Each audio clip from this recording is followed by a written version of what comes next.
శీర్షిక హితవు. మనుషులు విద్యావంతులు కావాలి, కనీసం గ్రాడ్యుయేషన్ చేయాలి.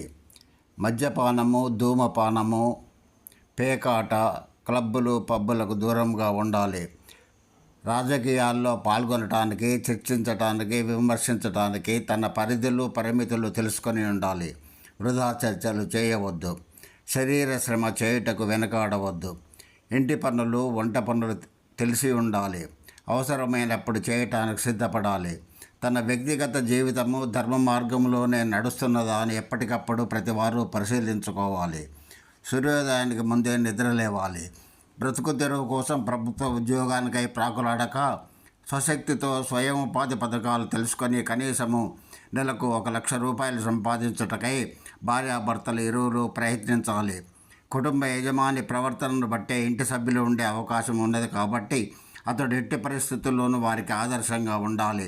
ఇల్లాలి విషయంలోనూ, సంతానము, విద్య, నడవడి విషయంలోనూ భార్యాభర్తలు ఇద్దరు ప్రేమతో బాధ్యతలను విస్మరించక తమ కర్తవ్యాన్ని నిర్వహించాలి.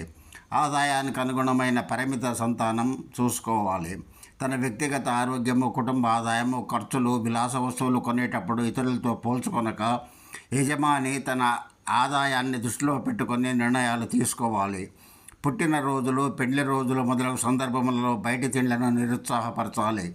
తను నివసించే సమాజంలోని పేదల స్థితిగతులను దృష్టిలో ఉంచుకొని తన జీవితాన్ని వీలైనంత నిరాడంబరంగా గడపాలి. కారు డ్రైవింగ్ విషయంలో తొందరపడక సావధానంగా వ్యవహరించాలి. భార్యాభర్తలు వారి సంపాదనను బట్టి పని విభజన చేసుకొని కుటుంబము, సమాజంలో తమ బాధ్యతలు నిర్వహించాలి. వీలైనంత వరకు మనుషులందరూ శాకాహారులైతే ఎక్కువ మంచిది. వివాహాల విషయంలో ఖర్చులు తగ్గించుకొని ఆ డబ్బు ఆ కాబోయే నూతన దంపతుల కుటుంబానికి ఉపయోగపడేలా చూసుకోవాలి. ప్రతి మనిషి వినయవంతుడు, నిరహంకారి, అసూయారహితుడు, పరోపకారి అగుటకు ప్రయత్నించాలి. ఇతరులలోని లోపాలను అదే పదిగా విమర్శించడం మాని వారిలోని మంచిని ప్రోత్సహించాలి. మంచి పనులు చేయవారికి చేయూతనివ్వాలి. రోగులకు, వృద్ధులకు, నిరుపేదలకు సహకరించాలి. పెద్దవారిని గౌరవించాలి, ఆదరించాలి.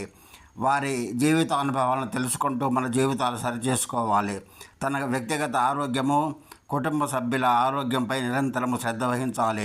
బంధుమిత్రులను గౌరవించాలి, ఆదరించాలి. కుటుంబ సభ్యులు ఉత్తమ వ్యక్తులైనప్పుడే కుటుంబము, సమాజము, దేశము బాగుపడుతుంది. ఇవి మచ్చుకు కొన్ని సూచనలు మాత్రమే.